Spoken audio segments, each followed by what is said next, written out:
InsyaAllah kita boleh mula, insyaAllah.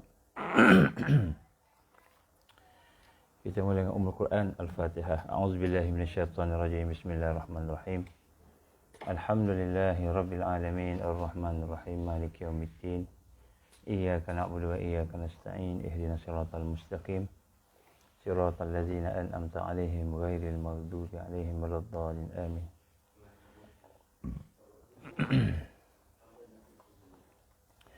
أعوذ بالله السميع العليم من الشيطان الرجيم. بسم الله الرحمن الرحيم. إن الحمد لله نحمده ونستعينه ونستهديه ونستغفره ونعوذ بالله من شرور أنفسنا ومن سيئات أعمالنا. من يهده الله فلا مضل له ومن يضلل فلا هادي له. أشهد أن لا إله إلا الله وحده لا شريك له وأشهد أن محمدا عبده ورسوله. قال رب اشرح لي صدري ويسر لي أمري واحلل عقدة من لساني يفقهوا قولي.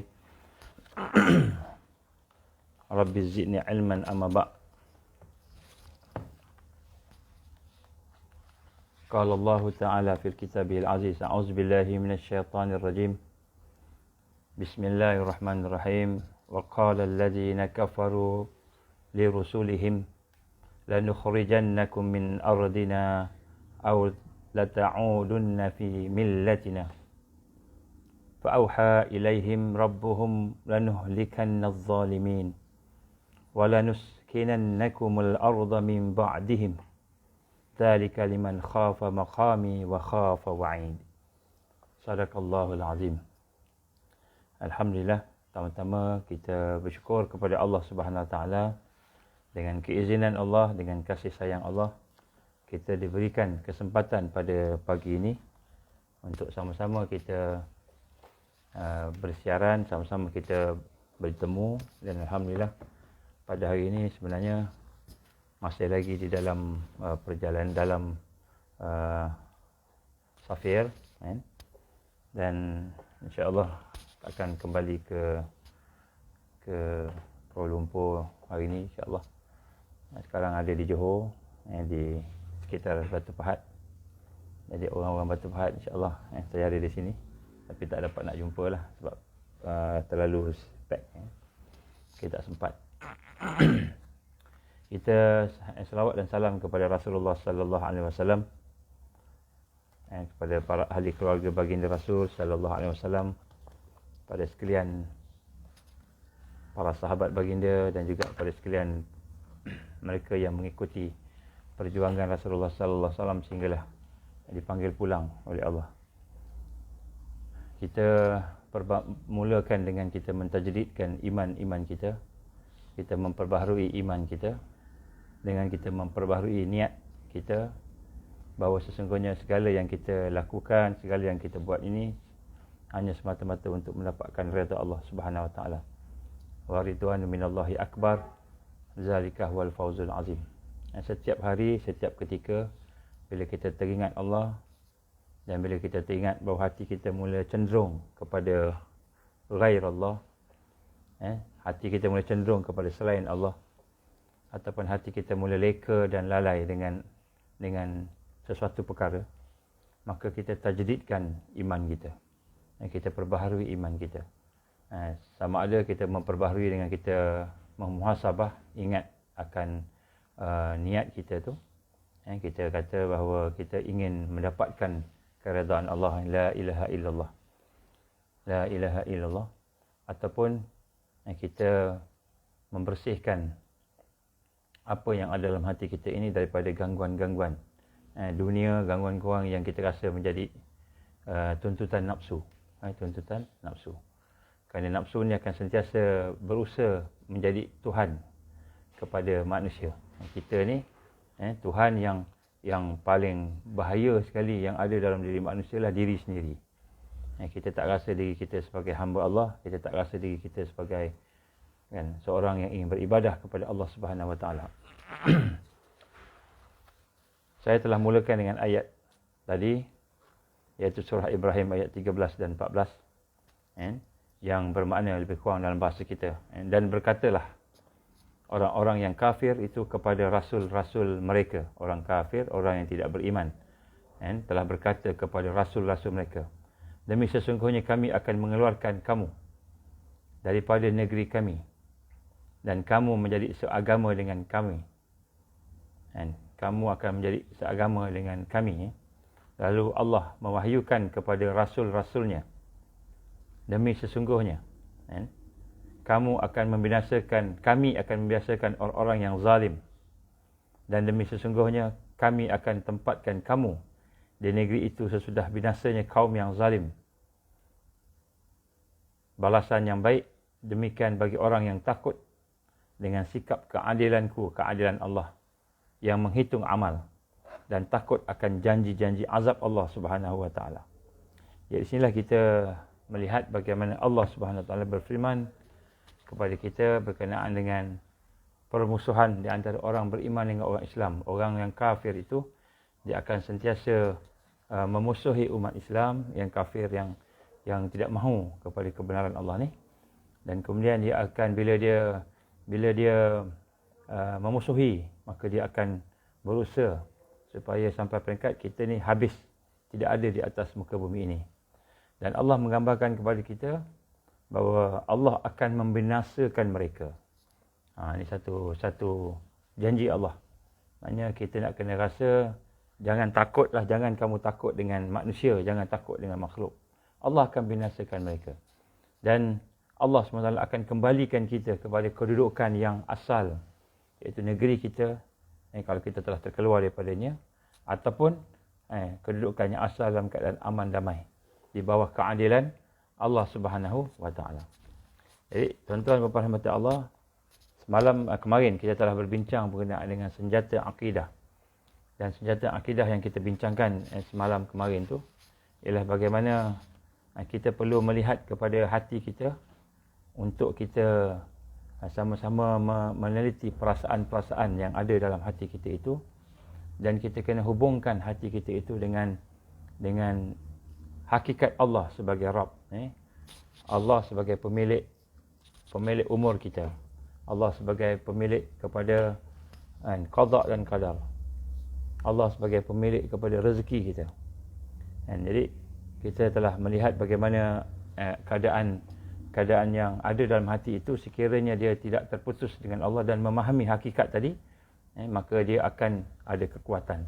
Dan kekuatan itulah sebenarnya yang akan membina satu jalan untuk kita mempersiapkan diri kita, mengembang dan meningkatkan diri kita, insya-Allah. Jadi apa yang sama-sama kita telah bincang, kita akan sambung sikit pada hari ini. Dan daripada apa yang saya sebut dalam tajuk yang diberikan itu, bahawa sesungguhnya akidah Islam, akidah kita itu, apa akidah? Akidah ni pegangan kita, keyakinan kita itu adalah merupakan suatu yang boleh membina kekuatan dan menjadi satu kekuatan. Bukan membina kekuatan sahaja, menjadi satu kekuatan untuk mengalahkan segala musuh-musuh yang ada di hadapan kita. Dan untuk memahami akan akidah itu, mungkin ada beberapa perkara yang saya nak sama-sama review kepada kita pada pagi ini sebagai satu revision lah, sebagai satu ulang kaji. Yang pertama sekali, apakah, di manakah kekuatan kita yang sebenar? Kekuatan kita yang sebenar yang mana Allah SWT akan memberikan bantuan kepada, menjadi asbab bantuan Allah, menjadi asbab kita kata kejayaan, menjadi asbab kebahagiaan kepada seseorang itu ialah hakikat kekuatan akidah kita, kekuatan hubungan kita dengan Allah. Itulah nombor satu. Jadi maknanya kalau kita mempersiapkan diri kita di akhir zaman ini dengan hanya memperkirakan kajian-kajian dan melihat perancangan jahat musuh-musuh Islam, yang mana kita melihat perancangan jahat mereka ialah untuk menyusahkan umat Islam.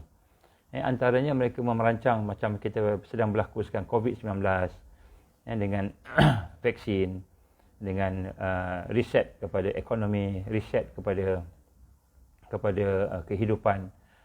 Dia nak kawal kita punya security, makanan kita dan sebagainya.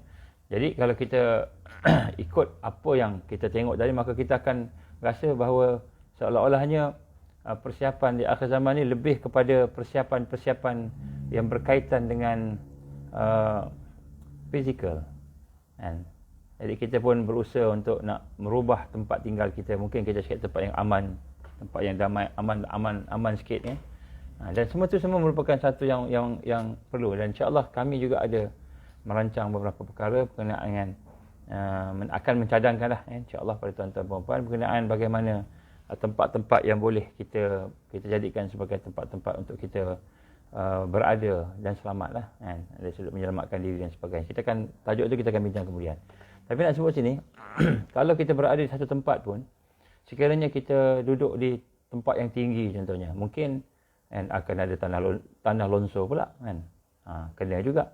Ataupun kita berada di tempat yang rendah, mungkin banjir pula, kan, dengan perubahan cuaca.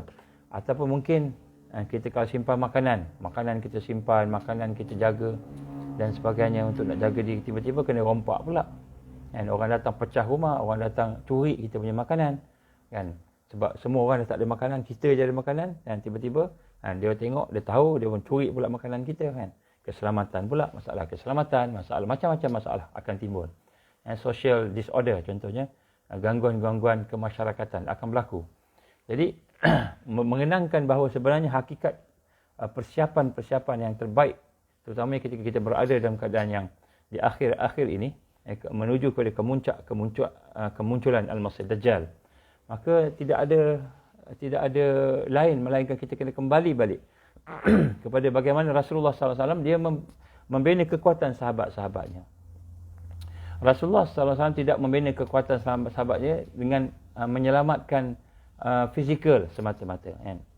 Memanglah kita kata ada perintah hijrah contohnya ke Madinah untuk membina kekuatan atau menyelamatkan diri. Ada juga perintah-perintah ke Habsyah, Ethiopia, untuk nak menyelamatkan nyawa sahabat-sahabat contoh. Tapi kan kita dapati bahawa itu bukanlah perkara yang aulawiyat, yang utama.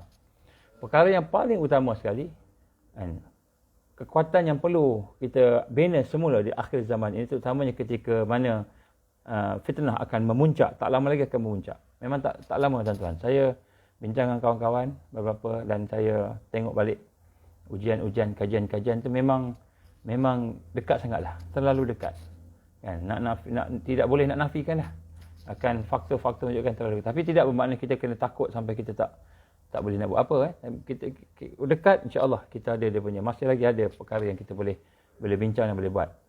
Jadi perkara yang sebenarnya menjadi persiapan yang telah dibimbing Rasulullah SAW kepada kita ialah kita melihat Rasulullah SAW membina kekuatan akidah, kekuatan iman, kekuatan keyakinan kepada para sahabat Nabi sallallahu alaihi wasallam.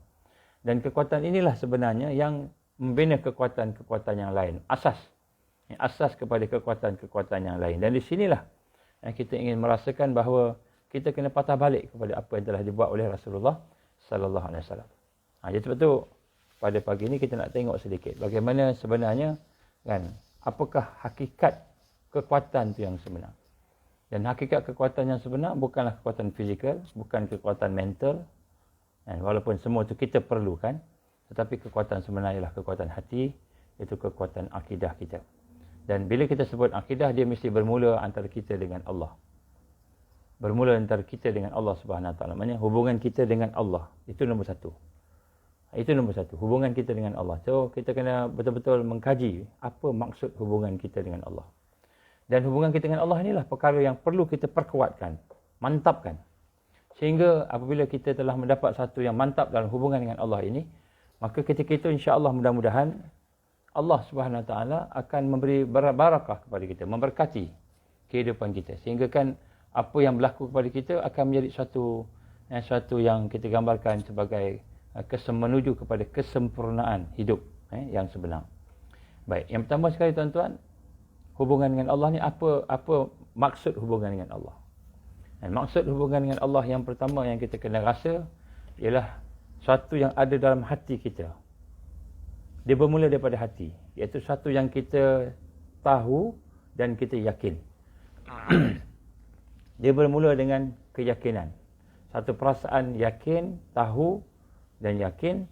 Dan kemudian bukan saja yakin, kita yakin betul, kita beriman dengannya, tetapi kita nak mengikat semua apa yang ada dalam hati kita itu dengan hakikat hubungan dengan Allah Subhanahu Wa Taala. Baik, hakikat hubungan dengan Allah ni yang kita kena sama-sama perdalamkan ialah yang pertama, kita hamba Allah Tuhan. Itu nombor satu. Kita adalah hamba. Kita hamba Allah. Kita hanya hamba saja. Kita ni bukan Tuhan. Tapi Allah lah Rabb dan Ilah yang sebenar. Ini nombor satu. Jadi mesti dalam hati kita ada perasaan kehambaan. Jiwa kehambaan tu mesti ada. Mesti dipertingkatkan. Mesti diperdalamkan. Ini nombor satu. Perkara yang hari ini kadang-kadang kita tak perasan. Contoh, yang kita melihat diri kita sendirilah. Kita masih rasa kita lah Tuhan punya diri. Sebab itulah bila kita nak buat maksiat, kita tak rasa pun bahawa Allah melihat kita. Kita rasa kita lah yang punya diri kita.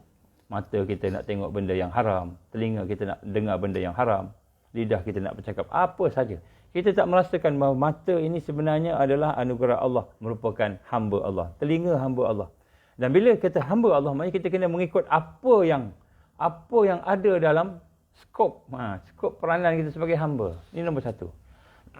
Sebab tu kita lihat hari ini, apa yang berlaku kepada mereka yang engkar kepada Allah, bila dia tak rasa dia ni adalah hamba Allah Subhanahu Wa Taala. Ini nombor satu. Jadi bila kita mengatakan bahawa kita ini hamba Allah Subhanahu Wa Taala, maka sudah tentulah kita akan meneliti bahawa bila kita nak berjalan, bila kita nak bergerak, bila kita nak diam, kita nak buat apa, kita mesti pastikan bahawa kita ni adalah seorang hamba yang mempunyai rendah hati, kerendahan, tawaduk, tawaduk, rendah diri, dan tadaruk, merasa memerlukan Allah. Ini sifat yang kita kena. Bila kata maksud hubungan dengan Allah, mesti kita rasa kita hamba dan kita ada Allah. Itu nombor satu. Yang kedua, apabila kita memahami bahawa hakikat kita adalah hamba Allah Subhanahu Wa Taala, maka apakah peranan kita? Apakah peranan sebagai hamba? Apakah sebenarnya peranan sebagai hamba? Maka peranan sebagai hamba ini tidak lain dan tidak bukan ialah kita melaksanakan ibadah. Beribadah kepada Allah. Itu peranan kita. Ini dia bermula daripada situ. Bila kita kata kita melaksanakan ibadah pada Allah, maka sudah tentu segala yang kita lakukan itu merupakan ibadah. Merupakan ibadah. Jadi bila ibadah, makan ibadah, minum ibadah, bekerja ibadah, berjalan masuk tandas ibadah. Berkawan, bersahabat ibadah. Jadi semua yang kita lakukan ni ibadah. Kita rasa tak macam tu? Nombor satu, kita rasa tak kita perlu Allah? Kita ni hamba Allah.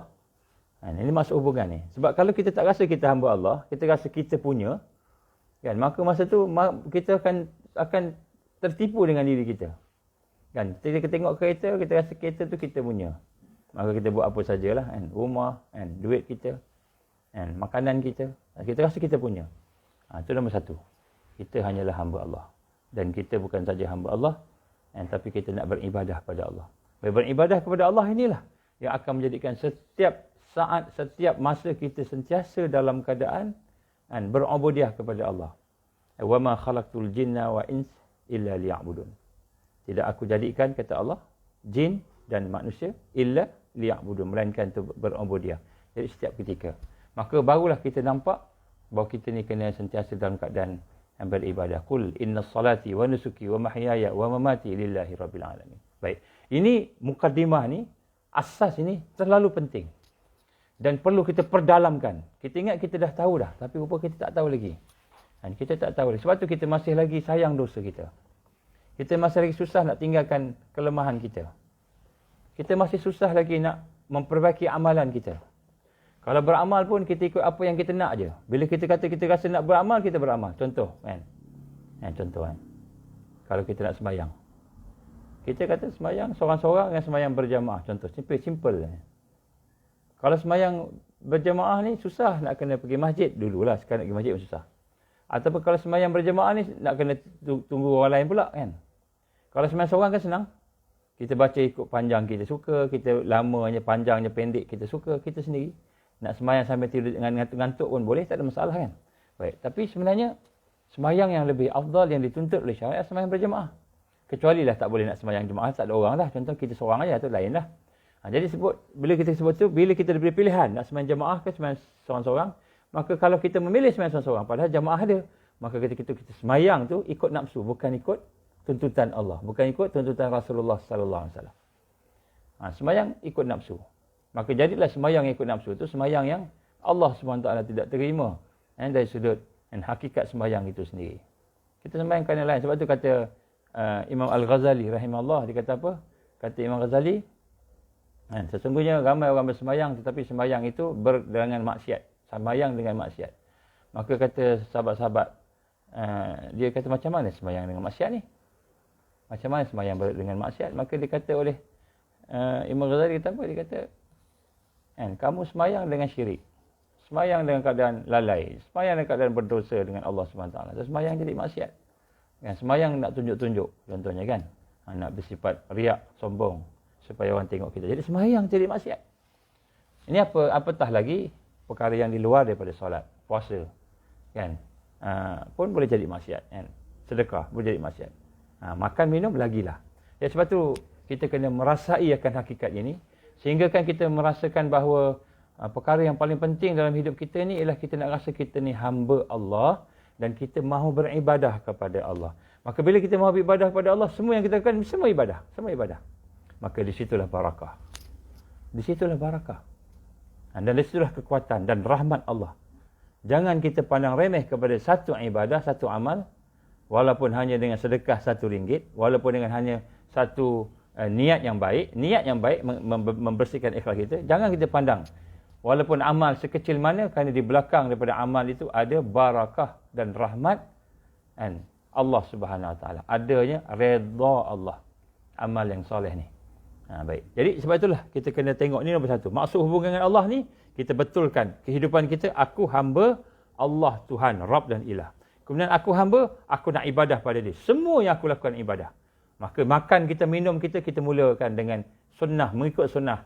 Contohnya bismillahirrahmanirrahim. Kita baca doanya ke, kita minta pada Allah keberkatan dari sesuatu perkara. Nak keluar rumah, bismillahirrahmanirrahim.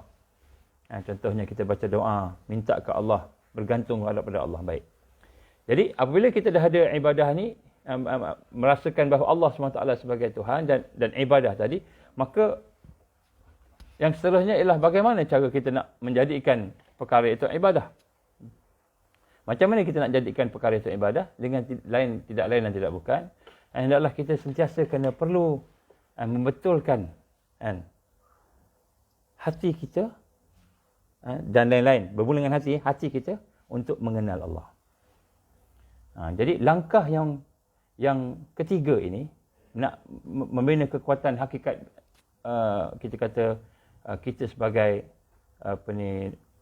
memperbaiki hubungan dengan Allah ini, ialah kita nak kena merasakan bahawa satu keperluan, macam mana aku nak ibadah pada Allah dengan sempurna, macam mana aku nak benar-benar ubudiah pada dia, melainkan aku mesti kenal Allah. Mesti kenal Allah. Jadi mengenal Allah ni adalah merupakan salah satu daripada ibadah yang paling besar. Saya kata paling besar lah ibadah mengenal Allah ni. Kalau kita sembahyang tu ibadah fardu. Tapi mengenal Allah ni lebih penting daripada sembahyang. Orang yang tak kenal Allah, dia tak boleh nak sembahyang dengan betul. Dia sembahyang juga, tapi dia sembahyang dalam keadaan macam mana? Dia sembahyang dalam keadaan mensyirikkan Allah. Dia sembahyang, dia rasa dia lebih baik daripada Allah. Sebab apa dia rasa lebih baik daripada Allah? Dia rasa dia sembahyang tu do a favor to Allah. Padahal dia yang diberi favor oleh Allah, dia do a favor. Dia pula yang kata, aku sembahyang ni, dia rasa dia berjasa pada Allah. Padahal dia sembahyang tu sebenarnya Allah yang bagi kekuatan kat dia. Allah yang bagi taufik pada dia. Padahal begitu kan? Jadi nak sebut kat sini, apabila kita tidak kenal Allah, sembahyang kita rosak. Puasa kita rosak. Sedekah kita rosak. Apa lagi usaha-usaha nak menyelamatkan diri kita di akhir zaman, rosak. Dan bila rosak, macam mana kita nak dapat pertolongan Allah? Macam mana nak dapat rahmat dan barakah Allah Subhanahu Wa Taala? Ini perkara yang yang kita nak kena tengok. Jadi sebab itulah nombor satu, ibadah nombor satu. Sebab tu ulama-ulama menghuraikan awwaluddin, awwaluddin ma'rifatullah. Perkara yang paling awal dalam agama ni ialah mengenal Allah, dan itulah akidah. Bermula di situ. Hubungan dengan Allah bermula bila kita mula kenal Allah. Baik, macam mana kita nak kenal Allah? Nak mengenal Allah pula, tuan-tuan dan puan-puan Allah, kita kena tengok kan, kenal yang sebenar, yang hakiki, yang sebenar, yang membawa pada kekuatan ialah mengenal dengan hati kita. Kita mengenal dengan hati kita. Dan hati kita mengenal Allah. Kalau hati kita mengenal Allah, barulah yang lain akan kenal.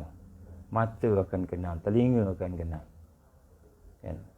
Akal kita, cara berfikir kita, akal kita berfikir akan kenal, baru kenal. Kalau tidak, hari ini kita kenal dengan akal ya, dengan otak.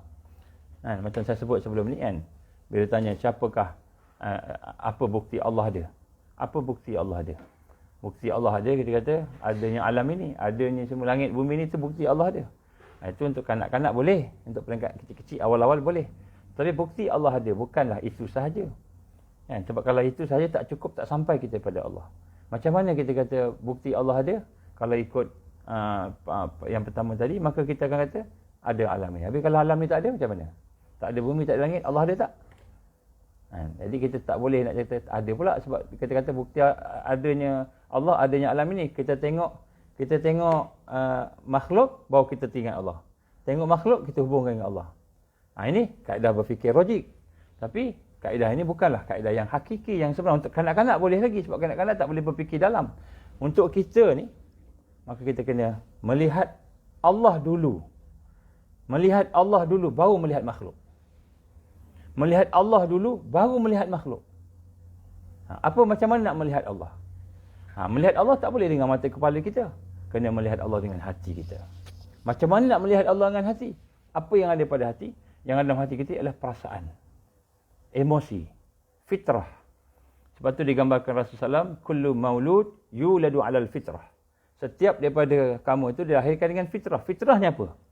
Fitrah ni adalah satu kekuatan, satu naluri, satu kita kata kebolehan yang diberikan oleh Allah kepada jin dan manusia untuk berhubung, berinteraksi dengan Allah. Itu fitrah. Sebab itu disebut fitrah salimah. And setiap daripada kamu dilahirkan dengan fitrah. Fitrahnya kemampuan untuk berhubung dengan Allah. Jadi bila disebut kemampuan untuk berhubung dengan Allah Subhanahu Wa Taala, maka sudah tentulah perkara ini tidak boleh mesti ada dalam diri setiap manusia dan jin. Kalau tidak ada yang ini, maka kita tak boleh kenal Allah, dan sudah tentu tidak adil bagi Allah memerintahkan kita untuk nak menyembah dia, beribadah pada dia, tapi dia tak bagi. Dia bagi dah, semua dah bagi. Baik. Jadi fitrah ni apa? Di mana fitrah itu mahu bersandar? Fitrah tu nak bersandar di mana? So fitrah tu dia akan bersandar di perasaan-perasaan yang ada dalam diri kita. Perasaan yang ada dalam diri kita. Sama ada perasaan-perasaan itu bersifat yang kita suka, ataupun yang kita tak suka, sedih, sebagai semua perasaan kita. Jadi kita dah bincanglah semalam kemarin tu, bagaimana setiap perasaan mesti diikat dengan Allah Subhanahu Wa Taala. Jadi fitrah ni sebenarnya adalah perkara yang kita nak bersihkan hati kita sehingga perasaan kita boleh berinteraksi dengan Allah Subhanahu Wa Taala. Sebab tu digambarkan latihan macam mana kita nak mengenal Allah ni, kita mesti mengenal. Yang pertama sekali af'al Allah. Ini saya kita ulang kaji. Yang pertama sekali kita mengenal af'al Allah, perbuatan Allah. Jadi bila sesuatu berlaku, contohnya lah hujan lebat turun. Walaupun yang kita nampak hujan, tetapi kita jangan melihat hujan, kita melihat perbuatan yang menurunkan hujan. Yang menurunkan hujan tu. Jadi bila kita tengok hujan, contohnya hujan turun, maka kita melihat dalam hati kita, kita rasa dalam hati kita ni, kita mengesani akan perbuatan Allah Subhanahu Wa Taala. Perbuatan Allah Subhanahu Wa Taala. Jadi kita melihat Allah turunkan hujan. Tapi bukan kita nampak hujan baru ingat Allah, tak. Sebelum hujan turun Allah lagi, hati kita dah kenal pada Allah. Hati kita dah ada kalimah la ilaha illallah, la ilaha illallah. Hujan turun, Allah turunkan hujan. Bila kita nak makan, kita melihat perbuatan Allah memberi rezeki pada kita. Perbuatan Allah, af'al Allah memberi rezeki. Jadi bila melihat makanan, kita bukan nampak makanan dulu baru teringat Allah. Ini kanak-kanak. Macam tadilah. Apa bukti adanya alam ini? Adanya alam ini ialah adanya apa? Adanya Allah. Apa buktinya ada Allah? Adanya alam ini. Jadi tengok alam baru nampak Allah. Baru rasa Allah. Baru tahu Allah ada. Tetapi yang kita masukkan sini hati tadi. Hati kita latih. Sehingga sebelum kita melihat sesuatu, hati kita tu dah connection dah. Dah ada hubungan dah. Dah ada fitrah yang menghubungkan dengan Allah tadi. Jadi bila kita tengok sesuatu, ini Allah bagi. Macam katakanlah, mak kita masak, ibu kita masak, isteri kita masak sesuatu. Isteri kita pun letak atas meja. Letak atas meja makanan. Kita pun balik tengok makanan ada atas meja. Makanan ada. Orang yang berfikir, orang yang mengenal ibu ataupun isteri yang masak tadi, dia kata, oh, isteri aku dah masak dah. Oh, mak dah masak dah. Mak dah masak. Sebab tu ada makanan atas meja. Mak dah masak. Maknanya dia kenal maknya yang dah masak tadi. Kalau kita tak kenal, kita tengok tu, kita tengok makanan tu, siapa buat ni? Kan? Ataupun kalau kita langsung tak fikir, nampak makanan, terus makan je. Terus makan, tak fikir, tak kisah siapa yang buat. Jadi betul hakikat mereka yang benar-benar mahu berubudiah kepada Allah, mengenal Allah, benar-benar nak kenal Allah ni, dia mesti dalam hatinya ada satu kefahaman, ada satu keyakinan bahawa semua yang ada ini adalah perbuatan Allah. Maka dia mulalah dia menghubungkan perbuatan Allah tadi, af'al Allah. Macam mana yang kita dah bincang sebelum ni. Saya cuma nak tekankan di sini supaya kita dapat memahami akan hakikat ini. Lihat, kita tengok makanan, kita tengok Allah sediakan makanan untuk kita. Allah bagi rezeki. Allah Ar-Razzaq. Allah Maha Pemberi rezeki. Jadi bila kita tengok makanan tu, kita dah tahu dah makanan ni daripada Allah. Bila kita melihat manusia, kita tahu manusia ni Allah jadikan. Allah adakan. Allah yang Maha berkuasa dengan sifat-sifat dia sebagainya. Jadi itulah latihan. Sebab itulah sebelum kita nak mengenal Allah, maknanya sebelum kita berfikir logik, hati kita perlu dihidupkan dahulu. Hati kita perlu dihidupkan dahulu. Hidupkan macam mana hati kita tadi? Hidup hati tadi dengan hati kita ni, kan, kita mengingati bersama dengan Allah. Mengingati Allah disebut zikrullah. Jadi apa peranan zikir tadi? Apa peranan yang dikatakan afdhalul zikr tadi? Zikir yang terbaik tadi. Peranan dia apa? Peranan dia sebenarnya nak menghidupkan hati kita, nak merasai bersama dengan Allah. Rasa dipanggil syu'ur ma'iyatullah. Satu perasaan rasa bersama dengan Allah. Bila kita bersama dengan Allah, maka melihat sesuatu kita nampak itu adalah perbuatan Allah. Ini perbuatan Allah. Ini perbuatan Allah. Kan? Kita melihat sesuatu, kita nampak ini perbuatan. Bila hati kita dah bersama Allah dah.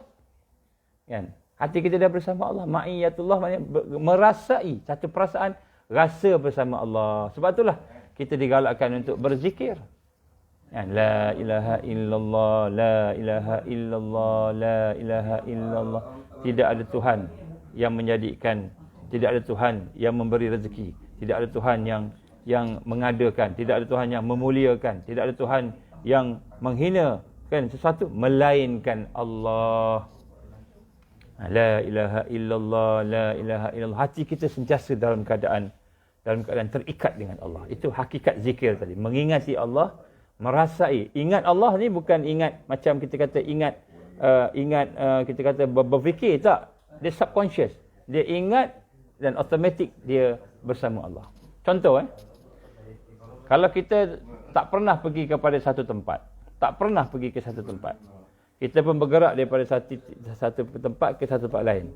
Kita guna Google Map ke Waze ke apa ke, ataupun kita guna direction. So kita akan tengok Waze ataupun Google tadi, tengok kita akan jalan gerak. Pusing kiri. Masuk jalan A, masuk jalan A. Sampailah kita di tempat tersebut. Tetapi setelah kita selalu pergi ke tempat tersebut, selalu kita pergi. Selalu kita bergerak daripada sini ke, katakanlah ke satu tempat A nama dia. Kita selalu pergi ke sana. Maka sampai satu peringkat bila kita dah biasa berjalan, bergerak menuju ke sana, tentu kita tak payah fikir dah. Tak payah berfikir dah. Kita belok automatik bagi segini sambil kita baca ke sambil kita berbual pun kita dah boleh buat dah. Boleh masuk kanan kiri tanpa ada berfikir. Tak perlu berfikir, logik dah, tak perlu. Jadi itu dah masuk ke subconscious mind kita. Minda di bawah sedar maknanya kita dah tahu dah perkara tersebut. Dan inilah hakikat sebenar bila kita mengenal Allah Subhanahu Wa Taala. Dan apabila kita telah ulang-ulangkan zikrullah tadi, maka dia akan masuk dalam subconscious mind kita dan conscious mind kita. Tak payah fikir dah, maka kita terus boleh rasa ini Allah bagi, ini Allah punya, ini Allah punya kuasa. Jadi sebab itulah zikrullah tadi tu kita nak perbanyakkan. Lagi banyak kita berzikir, lagi banyak kita merasai hati kita ni dibersihkan Allah Subhanahu Wa Taala, ditajdidkan iman. Tentunya la ilaha illallah, Allah tajdidkan iman kita, Allah bersihkan hati kita, maka ketika itu lagi kuat subconscious mind kita, kebersamaan kita dengan Allah. Maka sebab itulah apabila berlaku sesuatu, maka yang pertama sekali kita rasa ini adalah perbuatan Allah. Mungkin kita tak rasa lagi sekarang, tapi kita kena lalui latihan ni. Ini hakikat berhubung dengan Allah ni bukanlah kita semayang, puasa sebagainya, tapi sebenarnya bermula dari hati yang merasai bersama dengan Allah. Sehingga apabila hati itu telah bersama dengan Allah, fikirannya telah bersama dengan Allah, maka apabila dia melihat sesuatu, terus dia merasai ini perbuatan Allah, ini perbuatan Allah, ini sifat Allah, ini daripada nama-nama Allah. Dia terus boleh connect benda tu. Tapi semua bermula daripada latihan zikrullah. Jadi bila latihan ini dibuat selalu, maka pada ketika itulah barulah kita akan merasai bersama dengan Allah. Dan bila kita merasai bersama, baru kita boleh proses. Setiap perasaan kita, setiap syuur, rasa hati kita itu, kita boleh proses untuk diikat dengan Allah. Baru boleh. Sebab itu tuan-tuan rahmat Allah, apakah amalan-amalan dia? Amalan tak lain, saya sebut dah banyak dah. Iaitu kita kena perbanyakkan zikrullah. Zikir la ilaha illallah, la ilaha illallah. Dengan hati kita.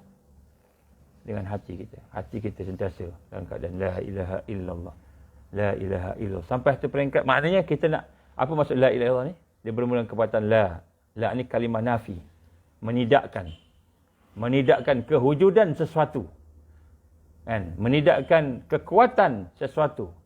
Menidakkan kehebatan sesuatu. Illallah, melainkan Allah. Jadi kita kena buang. Ini peringkat awal, kita kena buang dulu daripada hati kita ni. Daripada hati kita lah. Bukan fizikal. Fizikal kita masih lagi berinteraksi dengan fizikal. Benda-benda dunia ni, maddiah ni kan. Tapi hati kita nak rasa. Menidakkan sesuatu. Maksudnya sampai peringkat kita merasakan bahawa setiap sesuatu tu semuanya minallah. Semuanya itu daripada Allah. Perbuatan dia. Jadi bila benda ni meningkat, baru insya-Allah kita akan menuju kepada satu kekuatan. Dan selepas itulah, apabila kita telah mula mengenal Allah bersama perasaan kita, maka pada ketika itulah kita akan melihat kekuatan-kekuatan yang lain datang bersama kita. Dan maka pada ketika itu kita akan mula merasa perasaan bergantung dengan Allah. Kita akan mula bergantung dengan Allah. Sebab seorang yang beriman, dia bukan hanya buat apa yang dia nak buat, tetapi dia juga merasakan apa yang Allah nak bagi pada dia. Apa yang Allah nak bagi pada kita. Macam kita, contoh kita hari ni kan. Kita kata hari ni kita nak keluar, nak pergi mana-mana kan. Kita selalu rancang, saya nak pergi ke Johor Bahru, saya nak pergi ke Batu Pahat, saya nak pergi ke Kuala Lumpur, saya nak pergi ke mana-mana. Contoh kan. Tapi kita tak fikir apa yang Allah tunggukan untuk kita di tempat tu. Apa yang Allah sediakan kita. Apa yang Allah akan perbuat pada kita. Kita tak fikir yang tu. Kan? Kita nak keluar rumah, kita tak fikir apakah yang Allah akan beri kepada kita. Kan? Kita tak fikir yang tu. Kita cuma fikir apa yang kita nak buat saja. Sebab kita masih ada ananiah, keakuan. Kita tak fikir. Kalau kita tahu apa yang kalau kita tahu Allah akan buat sesuatu pada kita bila keluar rumah, tentu kita akan baca Bismillahi tawakkaltu 'alallah. Wala haula wala quwwata illa billahil 'aliyyil azim. Bismillahi tawakkaltu 'alallah. Dengan nama Allah, aku bertawakal padamu, ya Allah. Tidak ada kekuatan melainkan kekuatan kau, ya Allah. Kita minta perlindungan daripada Allah. Sebab apa? Kita tahu dalam perjalanan ni, keluar rumah ni, ada sesuatu yang Allah akan bagi pada kita. Apa dia? Sama ada Allah melancarkan perjalanan kita, ataupun Allah menyusahkan perjalanan kita. Kita tahu Allah yang berkuasa. So kita membaca Bismillahi tawakkaltu 'alallah. Itu punya hati yang telah mengenal Allah. Dan dia minta pertolongan pada Allah. Dia bergantung harap pada Allah. Dia kita kata merasai keperluan kepada pertolongan Allah. Nak makan, kita nak makan. Kan? Kalau biasa kita makan bismillah makan kan.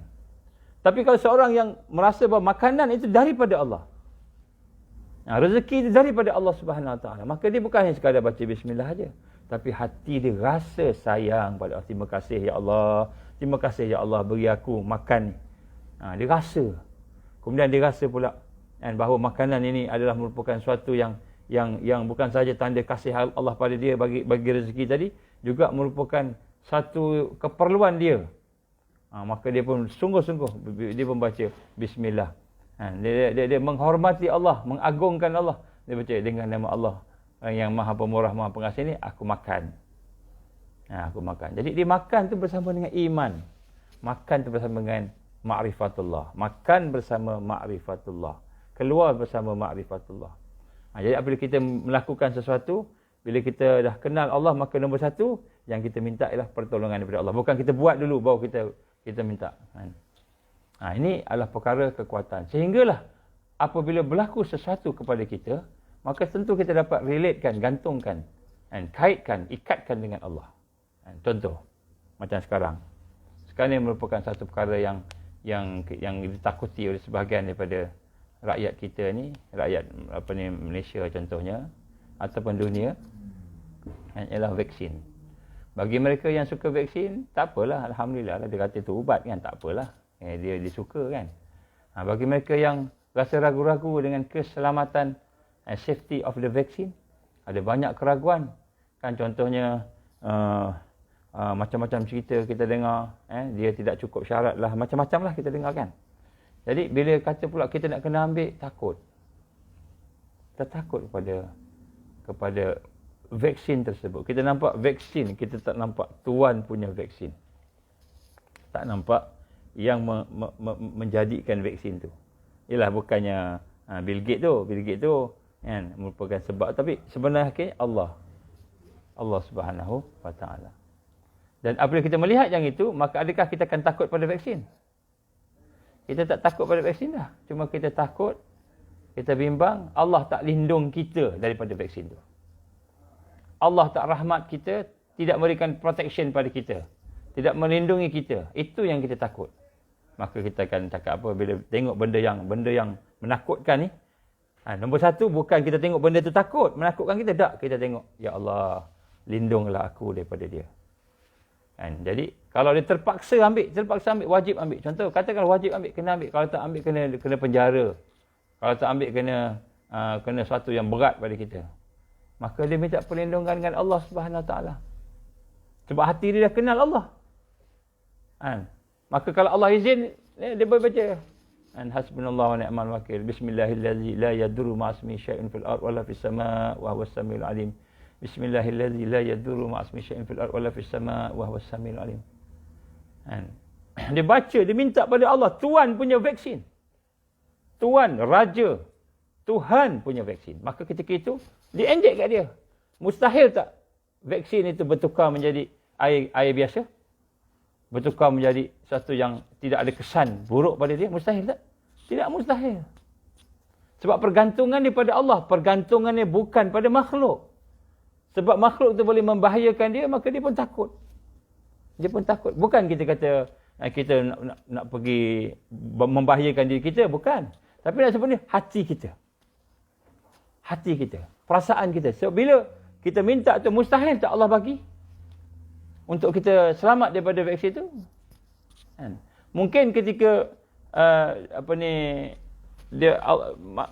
vaksin tu cocok kat kita, tiba-tiba botol tu bukan botol vaksin tapi air kosong je katanya. Yang dia orang silap.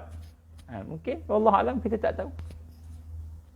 Semua kuasa Allah Subhanahu. Jadi sebetulnya hakikat inilah sebenarnya yang menyelamatkan kita di akhir zaman. Kita tak boleh. Contoh tuan-tuan dan puan-puan mata Allah. Saya pernah ceritakan kepada tuan-tuan tentang bagaimana ada kawan-kawan kita yang kena tangkap ketika pemerintahan diktator di Middle East. Kena tangkap, kena pegang. Kawan-kawan Palestin kena tangkap, kena pegang dengan Israel contohnya. Dipukul, dibuat macam-macam.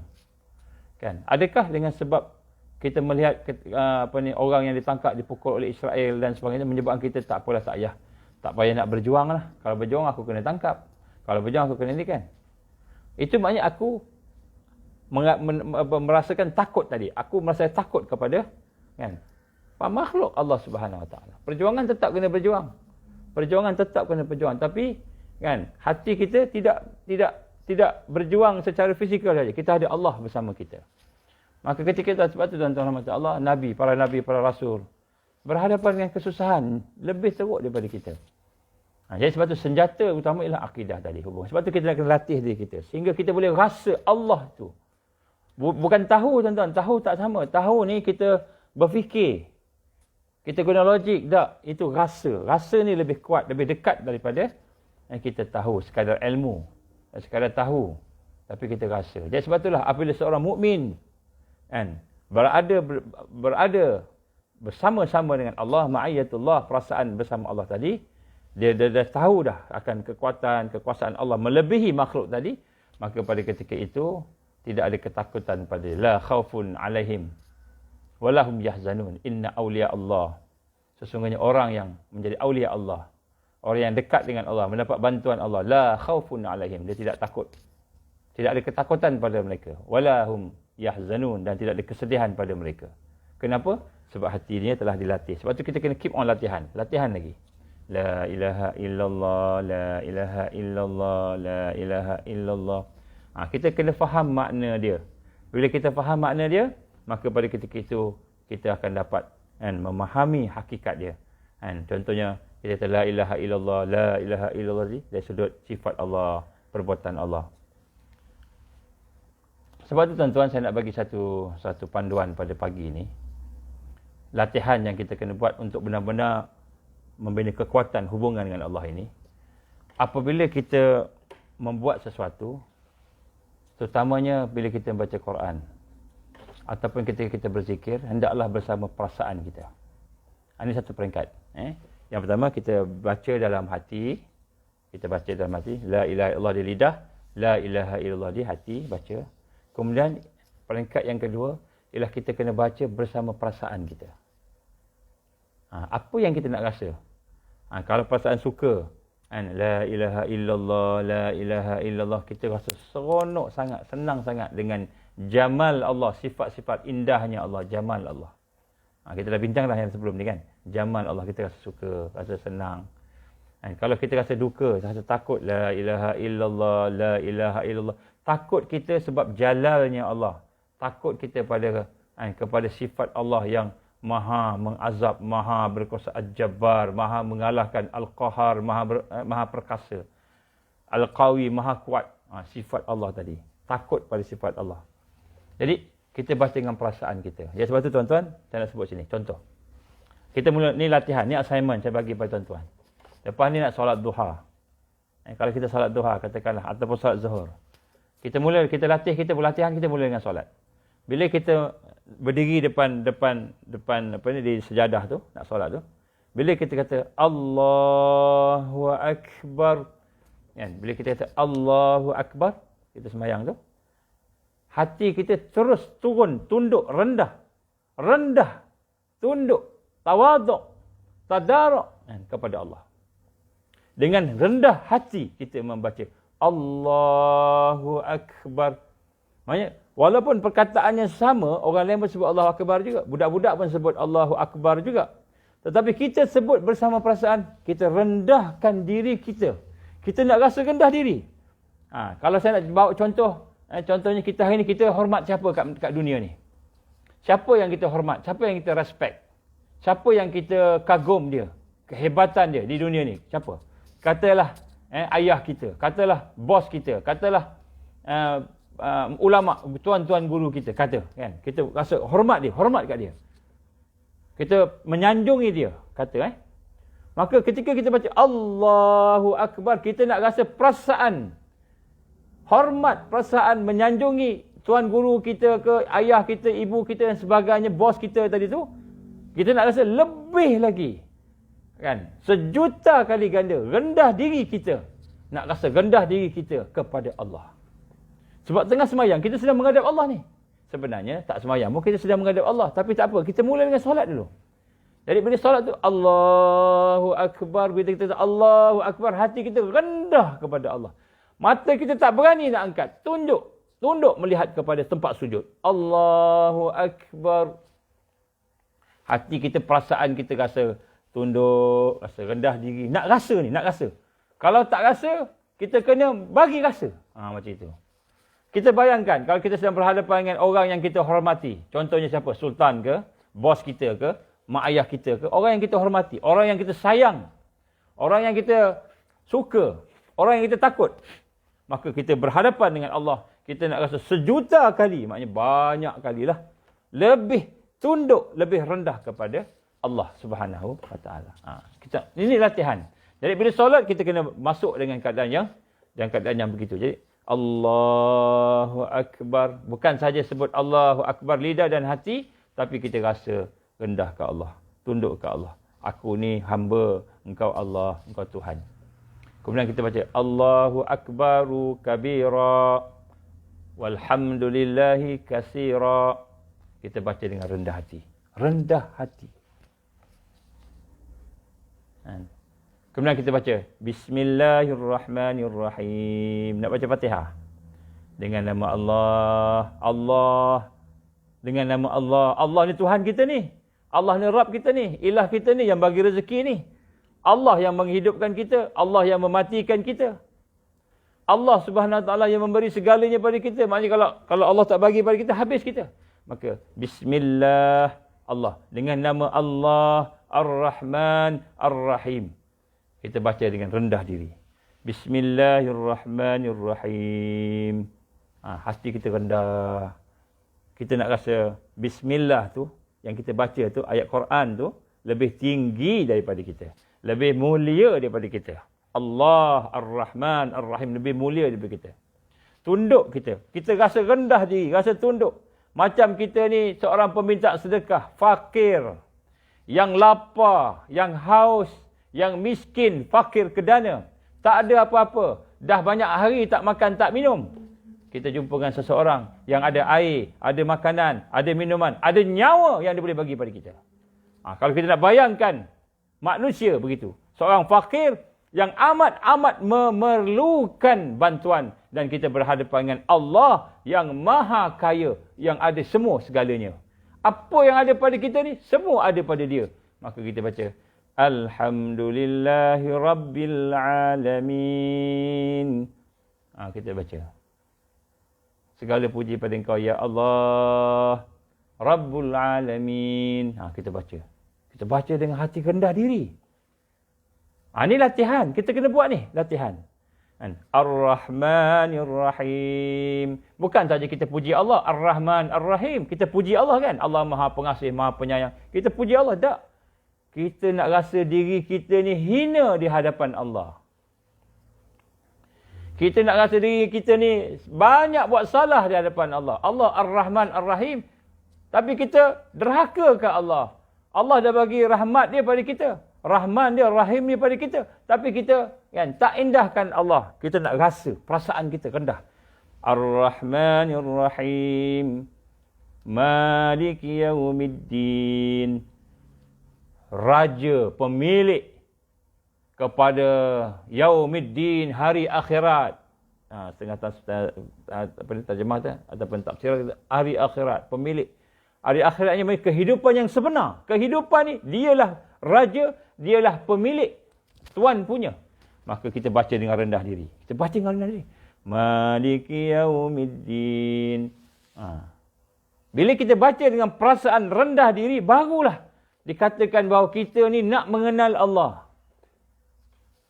Barulah kita nak berhubung dengan Allah dengan perasaan kita. Sebab Allah melihat hati kita kan.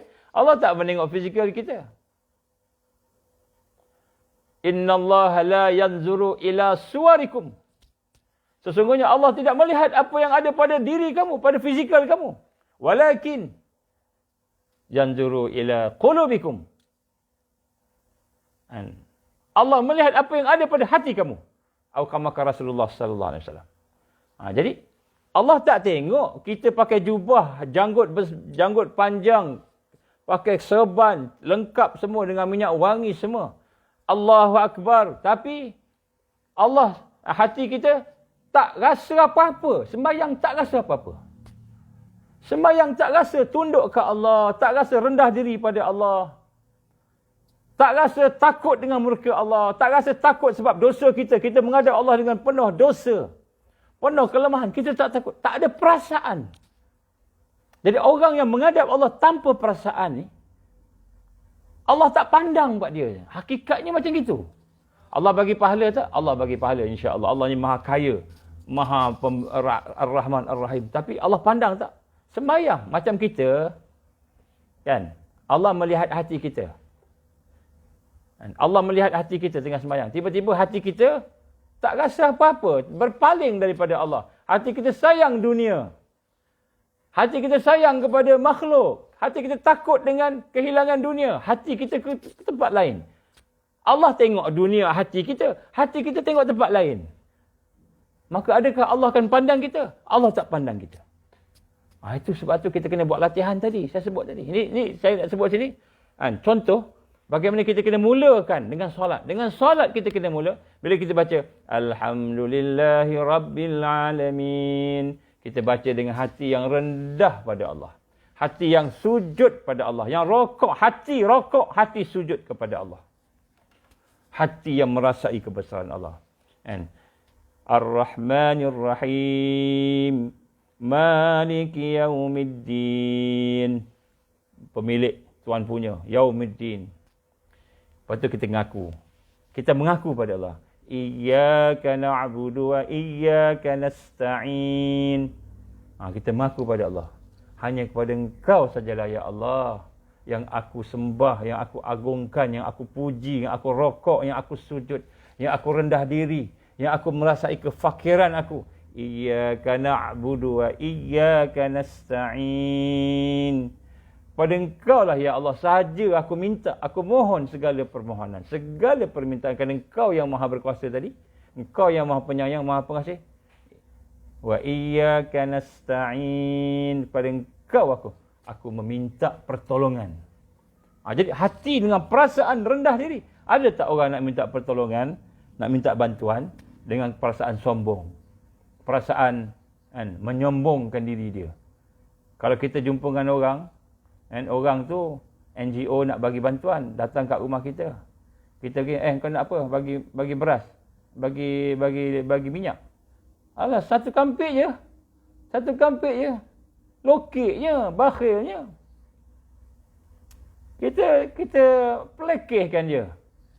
Macam kita, alah, setakat satu kampik tak payah bagi ya. Kan? Sombong. Kita sombong. Agak-agak NGO tu, tak apa tuan, kalau tuan tak apa, ada orang lain ramai lagi perlu. Kita pun ambil tu minyak apa. Terus kita satu benda pun tak dapat. Kita depan Allah sombong. Tidak ada rendah diri. Tidak ada rasa perlukan Allah. Sedangkan kita kata pada Allah, Iyyaka na'budu wa iyyaka nasta'in. Hanya kepada Engkau lah kami menyembah ya Allah. Hanya kepada Engkau lah kami minta pertolongan ya Allah. Tapi hati kita tak rasa rendah diri ke Allah. Ini kita masukkan tadi. Hati tidak kenal Allah. Hati tidak kenal Allah. Ini hakikat berhubung dengan Allah, dia bermula kat situ. Inna Allah la yanzuru. Allah tidak melihat ila suwarikum. Apa yang ada pada tubuh badan kamu, fizikal ni. Allah tak tengok kita pakai jubah. Mungkin kita pakai baju paling buruk. Mungkin kita pakai pakaian yang paling murah. Tapi hati kita hidup bersama Allah. Ada perasaan. Jadi sebab tu assignment untuk pada hari ini tuan-tuan. Kita nak merasai bahawa sesungguhnya bila kita membaca segala bacaan di dalam solat, sebenarnya bila kita tengok sungguh-sungguh, bacaan yang kita baca dalam solat, semua tu menunjukkan kita ni hamba. Kan? Fatihah.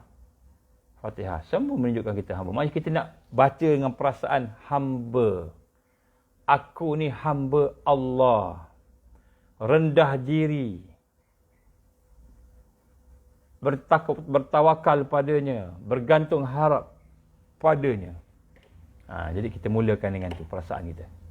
Mulakan dengan rasa Rasa rendah diri ke Allah, rasa menyerah pada Allah. Ini latihan. Jadi bila kita dah mulakan yang ini, insya-Allah sampai satu peringkat, kita akan menjadi orang yang berani kerana Allah. Kita akan menjadi orang yang tenang bersama Allah. Menjadi orang yang bahagia dengan segala yang Allah beri pada kita.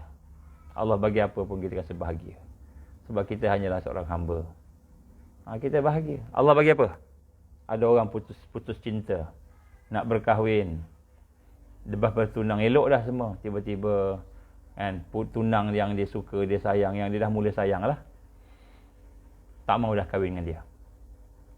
Ada orang kan, dia tinggalkan kekasih dia. Ada orang nak sangat dengan pangkat, berusaha, bekerja, bersungguh-sungguh, tiba-tiba pangkat dia tu dirampas oleh orang lain. Orang lain dapat, dia tak dapat. Sedih kan. Ada orang kan sayang pada anak, tiba-tiba anaknya mati. Allah ambil anak dia, aksiden, mati.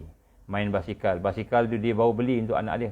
Dia beli anak dia basikal, tiba-tiba anak dia naik basikal, kena langgar dengan lori pula kan. Mati, meninggal dunia, sedihnya sampai peringkat mungkin dia boleh gila kalau orang tak sungguh-sungguh yang ada iman tadi. Jadi apa pun yang Allah bagi, tenang bersama Allah. Sebab dia boleh sabar. Dia boleh sabar. Sebab dia tahu. Daripada hati dia tahu. Hati dia. Bukan akal. Akal semua orang tahu. Semua orang boleh cakap. Siapa yang maha berkuasa? Allah. Siapa yang menjadikan alam ini? Allah. Semua orang boleh cakap Allah. Budak-budak boleh cakap. Tapi adakah hati rasa? Ini yang kita maksudkan tadi. Maksud berhubung dengan Allah tu bukan hanya setakar ilmu kita tahu, tapi hati kita boleh rasa. Dan mengenal Allah dengan perasaan hati tadi ni, barulah kita dapat mendekati Allah. Dia kata taqarrub kepada Allah. Inilah al-muqarrabin, orang yang dekat dengan Allah. Sehingga satu peringkat dia akan sampai kepada Allah. Apa maksudnya? Orang yang al-wasilin, orang yang sampai kepada Allah. Tapi kena mula dengan latihan ni. Baik, jadi maksud berhubung dengan Allah ni, nombor satu kita sebut tadi, secara ringkasnya, kita hendaklah merasai kita ni hamba Allah. Nak rasa betul. Sebab tu setiap yang kita lakukan, janganlah kita buat kerana yang lain daripada Allah. Kita buat kerana Allah aja, jangan buat kerana lain. Kalau kita buat kerana lain, rugi kita. Kalau benda tu baik, mungkin Allah bagi pahala. Tapi kita tak dekat dengan Allah. Jadi kita merasai kehambaan pada Allah. Kan mata aku ni rasa hamba, sifat rasa. Nak kena timbulkan. Ini akidah. Ini kita kata keyakinan kita, pegangan kita. Kemudian bila kita dengan Allah, macam mana kita ni hamba, kita tentulah berubudiah pada Allah. Berubudiah pada Allah. Nak ibadah pada Allah. Baik, nak ibadah macam mana nak ibadah pada Allah dalam setiap aspek hidup kita ni? Kita kena kenal Allah. Mula dengan kenal Allah, baru kita boleh ibadah. Kenal Allah. Macam mana nak kenal Allah? Kenal dengan hati. Dengan hati. Apa ada kat hati? Dekat hati ni ada fitrah salimah dipanggil. Fitrah salimah ni apa? Kemampuan kita nak berumbung dengan Allah. Itu fitrah salimah. Nabi kata apa? Kullu maulud yuladu alal fitrah. Setiap yang kamu ni lahirkan dengan fitrah. Tapi fitrah kita, kenapa hari ni kita tak boleh menghubungkan dengan Allah? Mata kita tak boleh hubung dengan Allah, melihat kita tak merasai kebesaran Allah. Kan? Kita tak boleh nak ibadah. Kenapa? Fitrah tu rosak. Fitrah itu rosak. Macam mana fitrah boleh rosak? Fitrah rosak sebab dosa kita, sebab lalai kita, sebab kita tak ambil berat tentang Islam, kita ambil berat dunia sahaja, fokus kita. Fitrah rosak dengan sebab jahiliah, dosa yang ada sekitar kita. Maka kita kena proseslah, jauhkan daripada dosa-dosa tadi. Okey. Jadi fitrah ni kita nak hubungkan dengan mana? Nak ikat dengan perasaan dalam hati kita. Nak ikat dengan perasaan dalam hati kita. Ni saya ulang banyak kali ni tuan-tuan. Tujuan saya ulang ni sebab kita nak jadikan dia sebagai malakah, darah daging, supaya tuan-tuan boleh rasa benda ni. Saya ulang banyak kali. Kita review banyak kali. Kenapa? Tarbiyah ni memang berulang-ulang. Bukan tak je tajuk lain. Banyak tajuk lain yang lebih besar yang saya tak bincangkan tuan-tuan. Banyak lagi tajuk lain yang besar. Tapi kita kena ulang-ulangkan benda ni. Penting sangat. Kalau kita boleh menghayati yang ni dari masa ke masa, InsyaAllah kita akan ada kekuatan. Banyak tajuk lain saya nak sebut pada tuan-tuan ni. Baik, kemudian lepas bila kita dah tengok hati kita ni, perasaan kita, kita ikat dengan fitrah salimah tadi. Fitrah salimah tu kena bersihkan. Sebab tu makanan kena jaga. Makan yang halalan tayyibah. Halalan tayyibah. Jangan makan yang syubhat. Contohnya, jaga makan kita. Jangan makan yang syubhat. Syubhat ni apa? Benda yang kita tak tahu halal haram. Nampak macam halal tapi tak tahu betul ke halal. Maka ini syubhah. Tinggalkan syubhah. Jadi ini nak bersihkan fitrah kita. Nak bersihkan fitrah kita. Jadi kita ikat dengan perasaan kita. Perasaan kita. Apalah perasaan kita ni ikat dengan Allah. Okey. Macam mana latihan-latihannya? Tuan-tuan, nombor 1 saya sebut. Banyakkan la ilaha illallah. Dengan kaedah yang saya dah sebut. Baca dengan lidah. Baca di hati. Dan kita baca bersama perasaan kita. Perasaan. Apa kita rasa lah. Rasa hati kita. Kita baca bersama rasa hati kita. Maknanya kita nak baca, nak kena rasa tenang bersama Allah. Syukur pada Allah. Sabar dengan kelemahan-kelemahan kita. Sabar dengan apa yang Allah tahan rezeki kita. Sabar, terreda. Baca dengan perasaan. Di mana kita nak bermula? Dengan selain daripada zikir la ilaha illallah tadi, tuan-tuan, saya cadangkan tadi. Mulakan dengan solat. Solat, kita ni tak lama solat ni. Paling-paling pun 10 minit, 15 minit lah kot, paling lama pun. Saya rasa lah, kecuali kita baca ayat surah Al-Baqarah, kita baca surah panjang-panjang, mungkin lama lah, panjang lah. Tapi nak sebut sini, katalah 10 minit. 10 minit, dalam masa 10 minit ni, dalam 10 minit ni, kita nak maksimalkan ketundukan kita, penyerahan kita, tawaduk kita, tadarak kita kepada Allah. Nak tunduk pada Allah ni, dalam masa 5 minit ni. Masa 5 minit ni, daripada mula Allahu Akbar. Jangan lidah saja cakap Allahu Akbar. Jangan hati je sebut Allahu Akbar. Tapi hati nak rasa Allah Maha Besar. Aku ni kerdil. Aku ni dhaif. Aku ni hina. Aku ni memerlukan Allah. Aku fakir. Nak rasa Allahu Akbar. Bila kita Allahu Akbar, perasaan kita, aku fakir, ya Allah. Engkau lah akbar. Engkau lah Maha Besar. Aku hina, ya Allah, Engkau yang Maha Besar. Aku memerlukan Kau, aku dhaif, aku lemah, ya Allah, Engkau lah yang Maha Besar. Allahu Akbar, perasaan kita nak rasa. Sebab tu, semayang ni dia bermula dengan rasa bertaubat. Kita kena taubat pada Allah. Astaghfirullah, astaghfirullah, astaghfirullah. Supaya apa? Kita mula taubat, minta ampun ke Allah, supaya Allah mudahkan kita, perasaan kita ni untuk rendah diri kepada Allah Subhanahu Wa Taala. Allahu Akbar. Dengan rasa rendah diri tadi, rendah diri jadi bukan kita baca baru nak rendah diri, tak. Kita rendah diri sebelum baca lagi. Allahu Akbaru kabira walhamdulillahi katsira wa subhanallahi bukratan wa asila. Kita cuba faham makna dia, memang kita rendah. Kalau kita tak faham makna, tak apa, rendah diri. Rendah diri itu kita faham, kita rendah diri, kita sedang bercakap pada Allah. Tuhan Rabbul Jalil. Tuhan sekalian alam. Tuhan yang maha berkuasa, yang maha agung. Kita sedang bercakap, Allahu Akbaru kabira, walhamdulillahi katsira. Kita baca dengan rendah diri. Ini latihan ni, ni kena buat. Ni kena buat ni. Tuan-tuan kena buat ni. Tak boleh tak buat. Kalau di luar susah, dalam semayang kena buat. Kalau dalam semayang kita tak boleh rendah diri pada Allah, dalam semayang kita tak boleh rasa agung Allah, maka di luar semayang, lagi kita tak boleh rasa agung Allah Subhanahu Wa Taala. Baca bismillah. Bismillahirrahmanirrahim. Dengan nama Allah yang maha mulia tadi. Aku ni hamba yang maha hina. Rasa. Bismillahirrahmanirrahim. Kita baca dengan penuh kehinaan di hadapan Allah. Penuh kerendahan di hadapan Allah Subhanahu Wa Taala.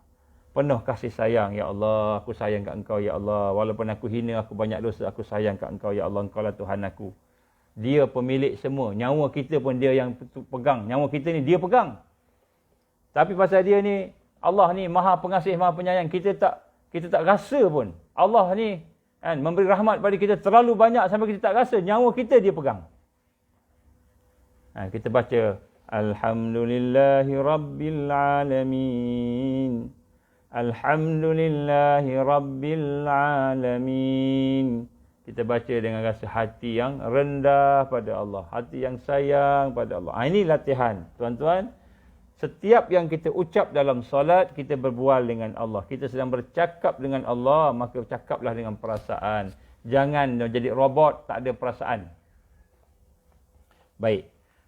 Mungkin ada di kalangan kita akan tanya, macam mana nak ada perasaan ni? Saya ni tak rasa apa-apa pun. Saya tak rasa apa-apa pun. Macam mana kan? Kita rasa macam itu kan?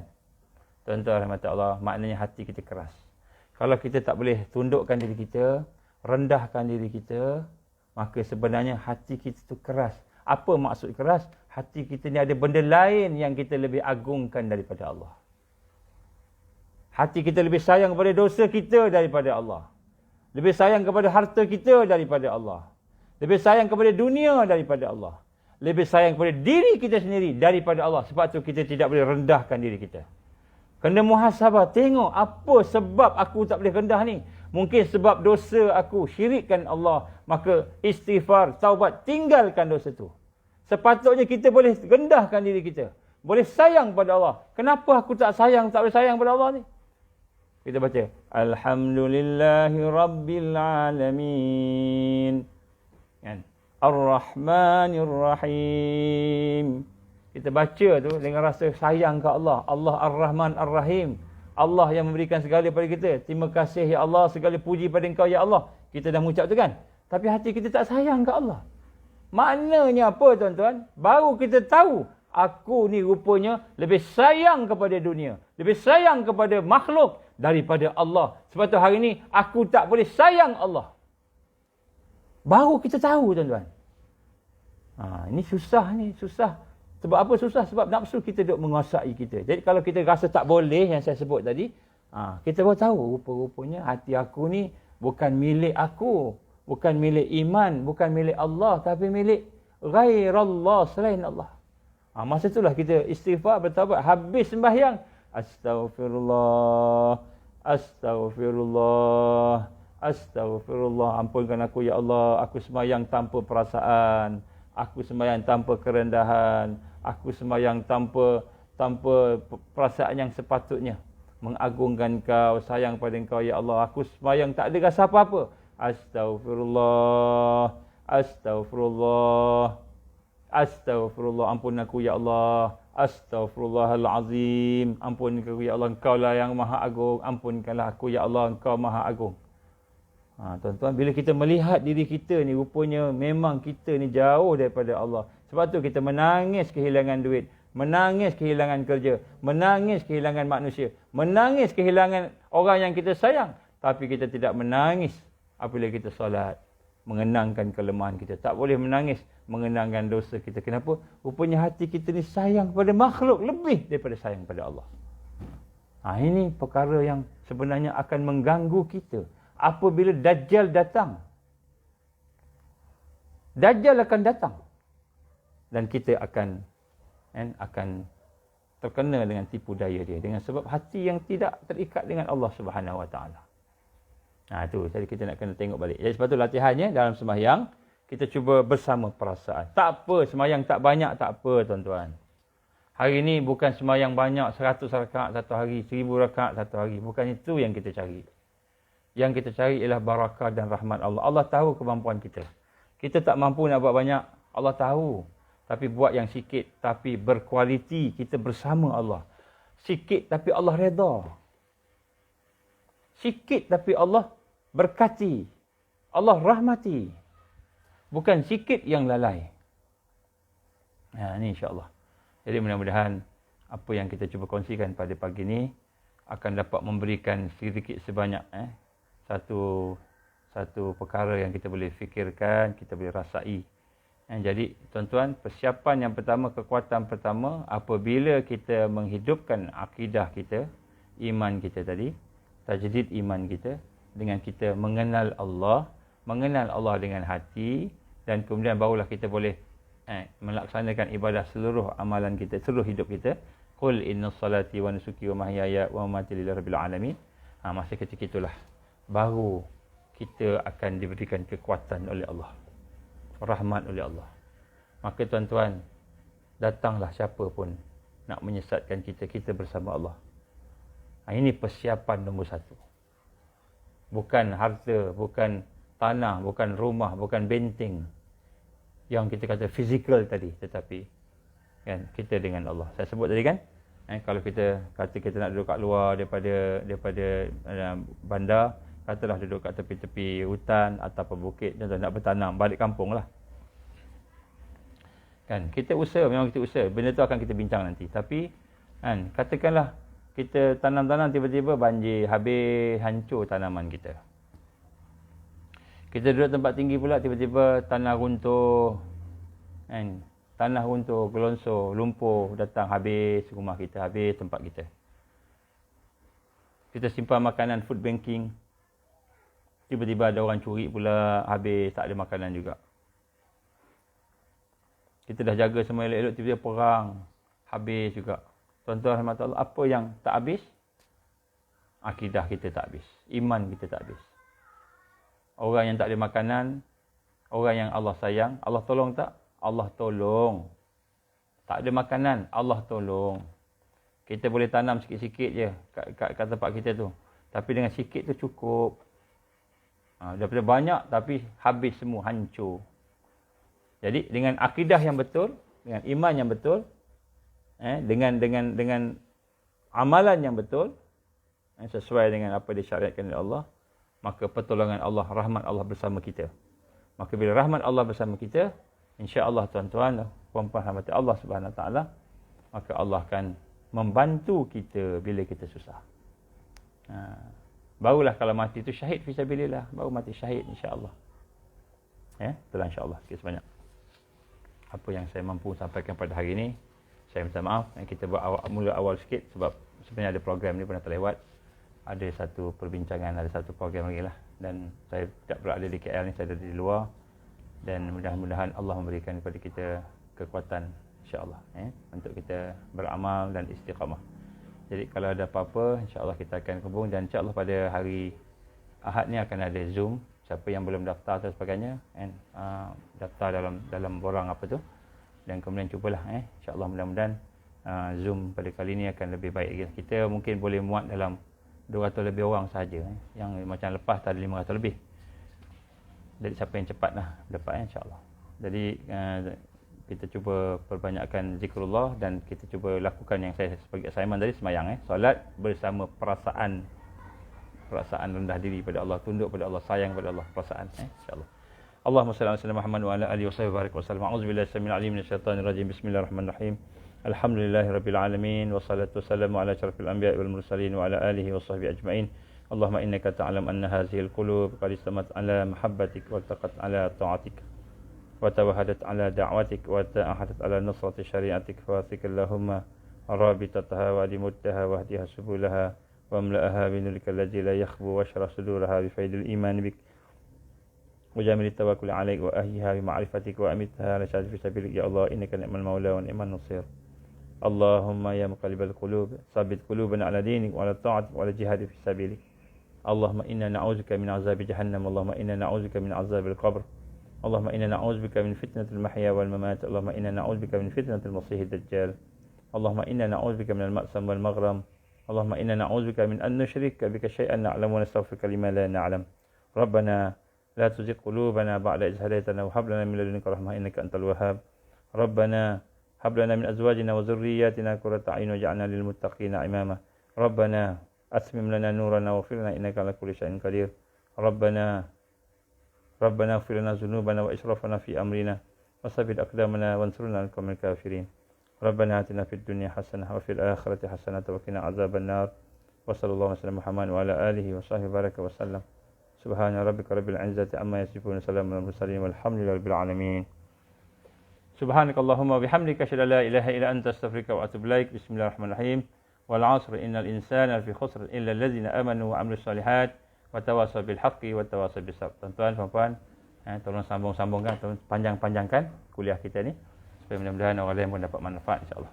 Aku liquli hadza astaghfirullahalazim li wa lakum wa billahi taufik wal hidayah. Assalamualaikum warahmatullahi wabarakatuh.